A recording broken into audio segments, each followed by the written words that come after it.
Well, I'm going to be very brief. The gentleman I'm about to introduce, his name is Jason Gold, and he's worth every cent. Jason, the stage is yours. My name is Jason Gold. I'm from the Michigan Folk School, and this is my story. This is called Crafting Community. I was about 12 years old when my grandfather took me out into the woods. And he had a saw on him, and he noticed that about a week before that there was a storm and it brought down a tree. It was a walnut tree. And I sat there on a log, and he showed me exactly how he took a saw, an axe, a knife, and within about an hour and a half he created a stool. Now, I was amazed because I've never seen anything like that in my life. And my grandfather, Gordon, he said, the story can be found in the log. The story can be found in the tool. And the story can be found in today. I never forgot that because that was my introduction to craft. That was my introduction to woodworking. I've been a woodworker since I was 12 years old, taught on hand tools, and I'm a furniture maker today. I pride myself in wood, and I pride myself in leather. I do a lot of different types of leather craft projects. My interest in craft was, well, it was deeper than I could ever imagine. So deep that it brought me to the Michigan Folk School. So exactly what is a folk school? Folk schools are relatively easy to describe. It is a school that teaches a craft worth knowing. That's about it. So what exactly does that mean? Well, let's take a look at it. A folk school emphasizes that not only manual abilities are important, but also the idea of the connection to community.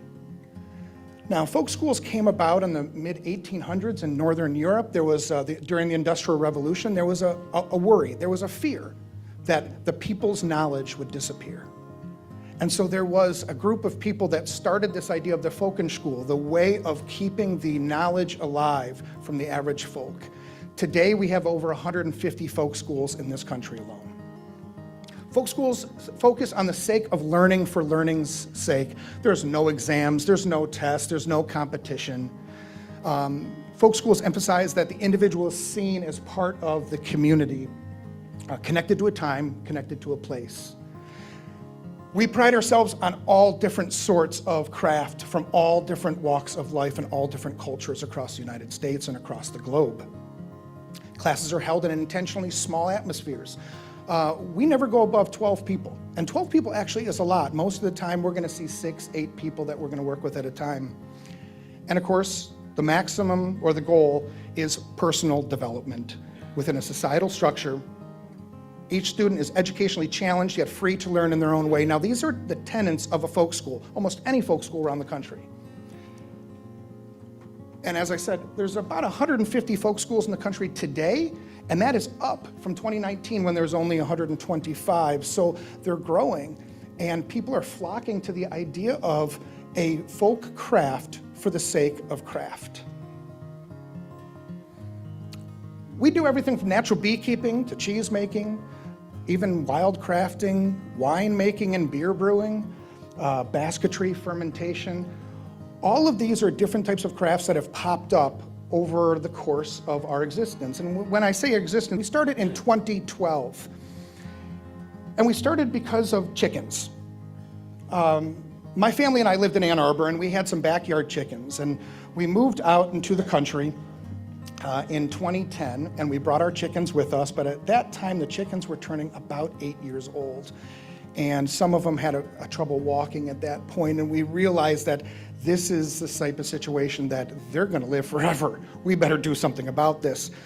The idea of processing a chicken, I was not raised like that. I was raised in Southfield with the understanding that somehow or another my food just popped on my table magically.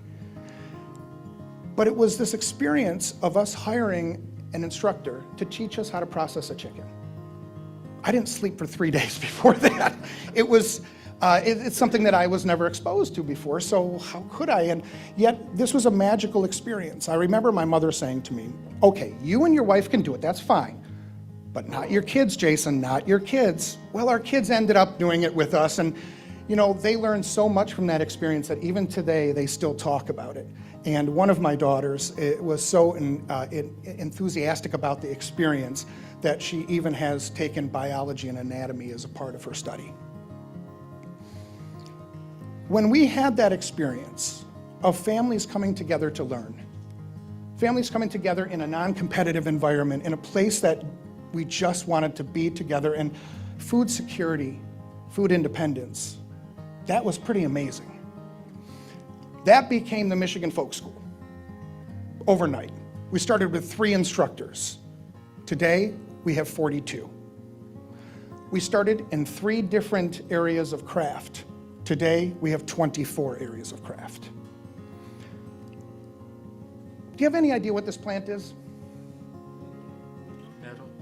Nettle. It's stinging nettle.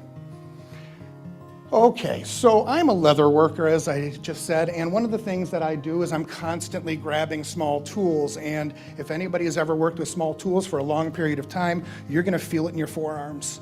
And boy, did I feel it in my forearms. My wife, well, her craft is pottery and herbalism.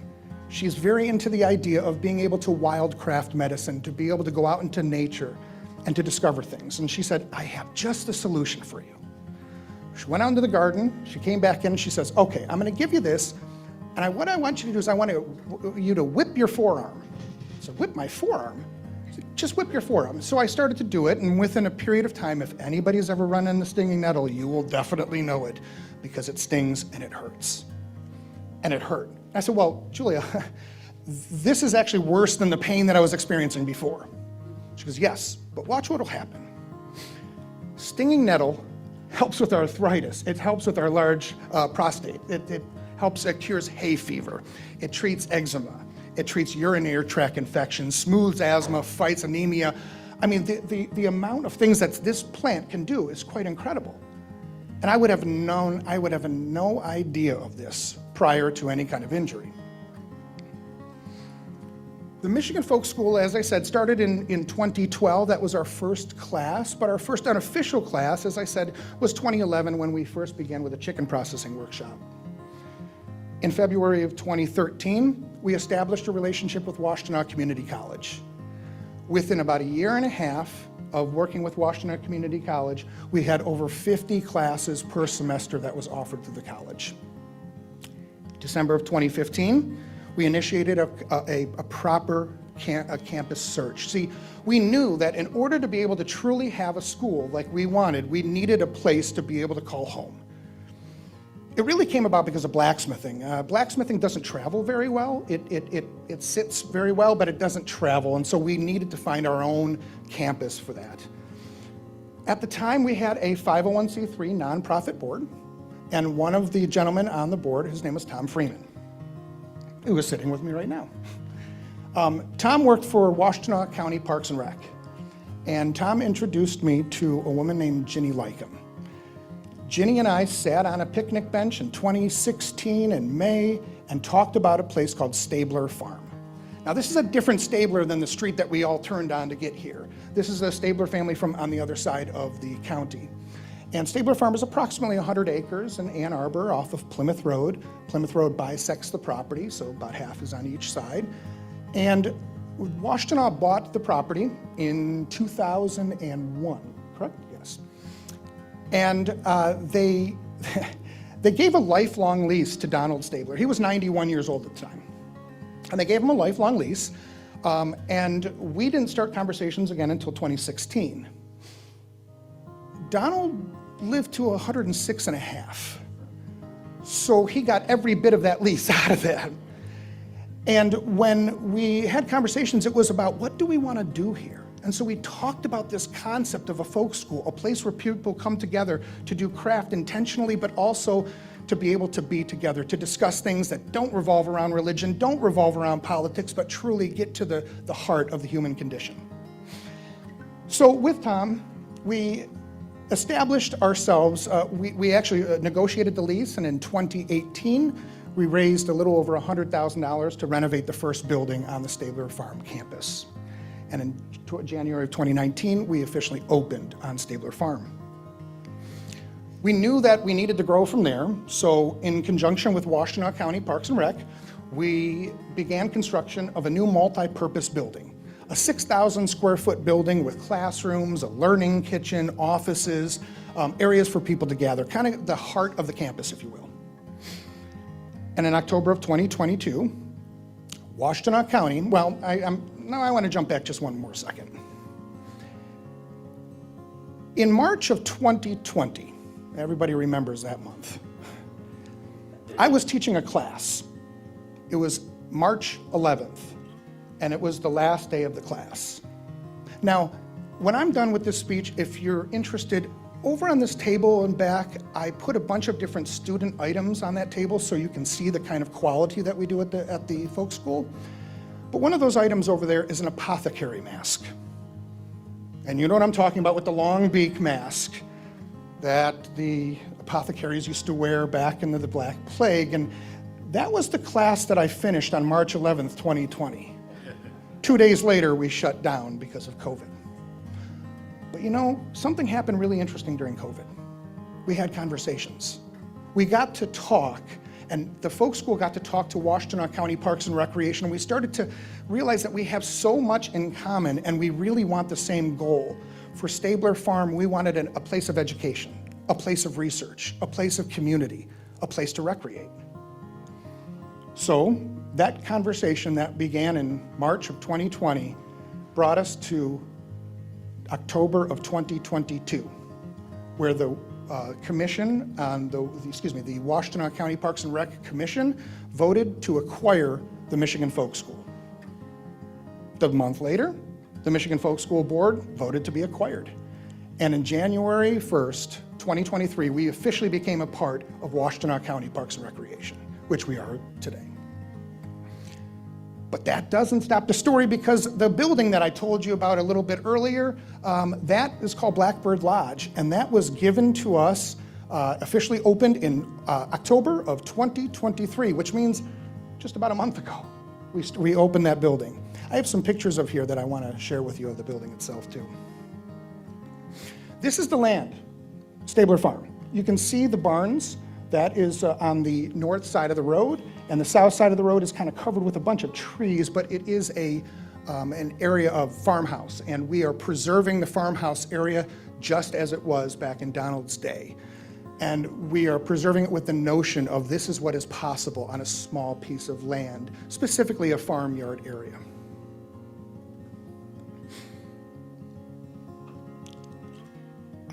Somebody always says, go walking in your own shoes. We do a shoe class where people come in without any experience whatsoever, and they literally walk out in their own pair of shoes. This was a knife sharpening course. This gentleman is so extremely happy, but I do have a little story to tell you about this knife sharpening course that I've told a couple of times, but to me this is probably sums up the folk school the best. This knife sharpening course happened in October of 2016. And it was held at the Dixboro Church. There was a gentleman, his name was Matt, you can see him in the background, and Matt was, he was teaching the course that night. And earlier on, he called me and said there was a problem and a glitch in the software program. We don't have 12 students, we have 24. I said, oh, good Lord. And he said, would you be able to act as my assistant? I said, of course. So I went in there and I acted as his assistant, and we set up a table, the check-in table that everybody goes through. And the first two people to walk into the door, again, this is October of 2016, were wearing from head to toe Trump paraphernalia. And they sat down, and everybody else filtered in as well. And then the last two spots, the very last two spots, we were waiting for the people. And yeah, you guessed it, they came in wearing head to toe Clinton paraphernalia. I remind you that this is a knife sharpening course. There was only two spots left open, and those were directly across from the people that wearing the Trump paraphernalia. Well, Matt and I really kind of looked at each other and said, we're going to have to handle this one delicately. But interestingly enough, by the end of the class, there was no conversation of politics. There was no conversation of anything but the human condition again. And so these people were taking pictures with one another at the end of the class. And I am very happy to say that they have been back 3 times as a group to take classes. Now, that broke through a very hard time in our history. That broke through a very challenging time in politics. And so if we can do something like that, that is the essence of what we do at the Folk School. We provide a place where people are allowed to truly explore themselves.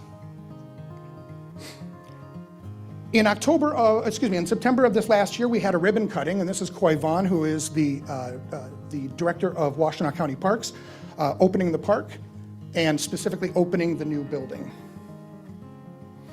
This was one of the first classes that we were able to have in the studio building. This is a class taught by a gentleman named Dawson Moore, who's one of the most gifted craftspeople I've ever met in my life. Everything that you see before you was made with just a knife. Now, the more amazing thing to me is I'm a woodworker, and the one thing that I hate in woodworking is sanding. Dawson doesn't use sandpaper, doesn't believe in sandpaper. Everything is finished with the blade of a knife.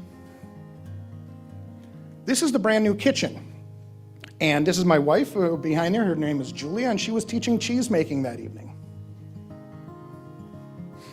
This is Dawson doing something very similar to what my grandfather showed me back when I was 12 years old, taking down a stump and bringing it down to a manageable piece. And that's, by the way, something called green wood rather than kiln-dried wood.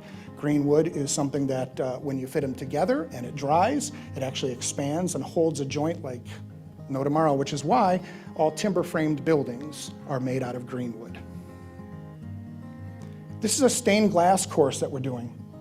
This is in the brand new building as well. Students walk in with very little experience at all in stained glass, and they walk out making a panel that they're able to display in their window.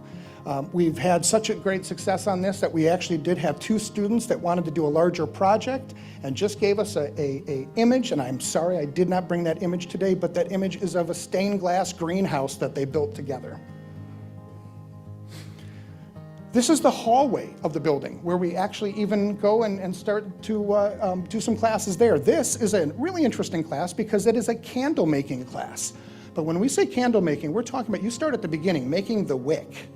And you are literally twisting the wick from organic fibers, then going around in a circle and dipping candles, and then down to the last piece, which is where you're taking clay and cob and making your own candle holders, right, for the table. So you walk away with 3 candelabras.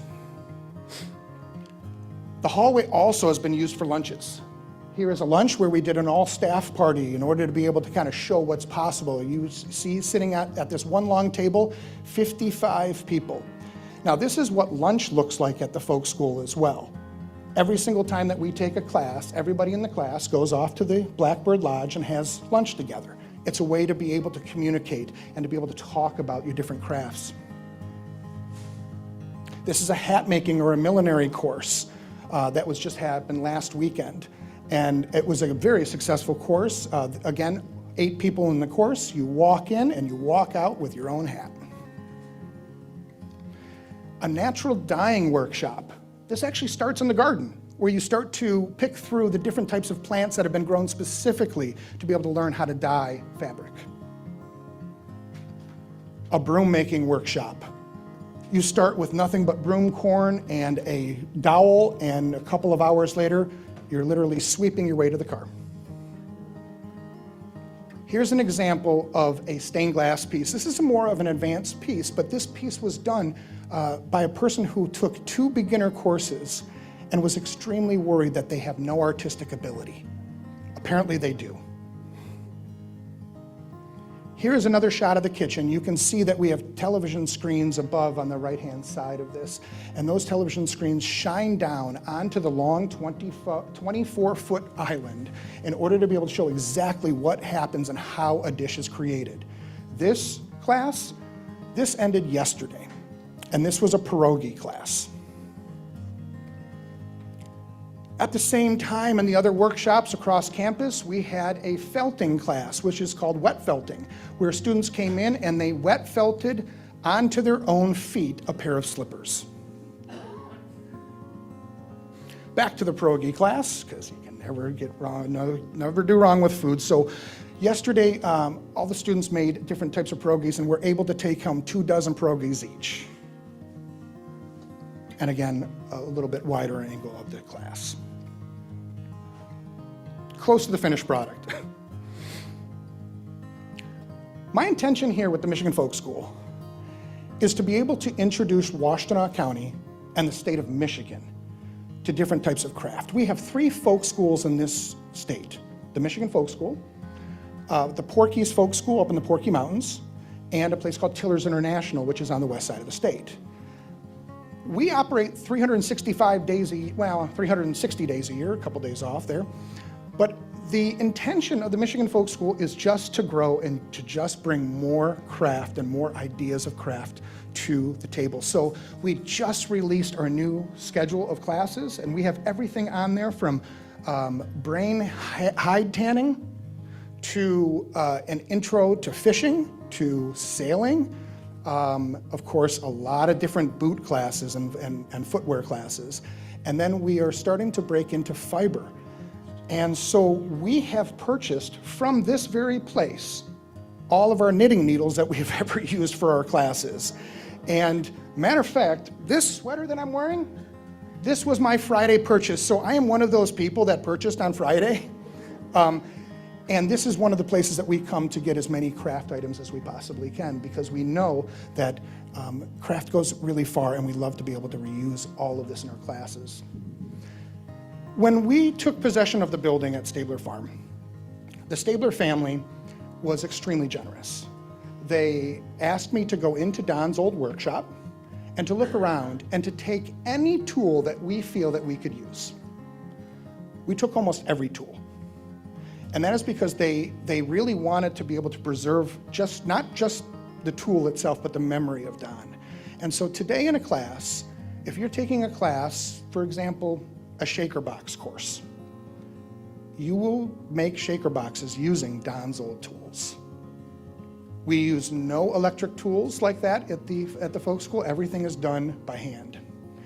And that, to me, in many ways, ties itself back to my experience with my grandfather when I was 12. I'm using hand tools, and the story, well, it's in the tool.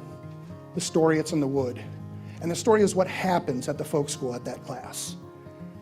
Since 2012, we have spent less than $2,000 on advertising. How do we get our people? Because they tell the story. Just as you're going to tell the story to somebody today, tomorrow, and hopefully we'll see you on campus. Everybody, thank you very much for allowing me to stand up here and tell you about the folk school.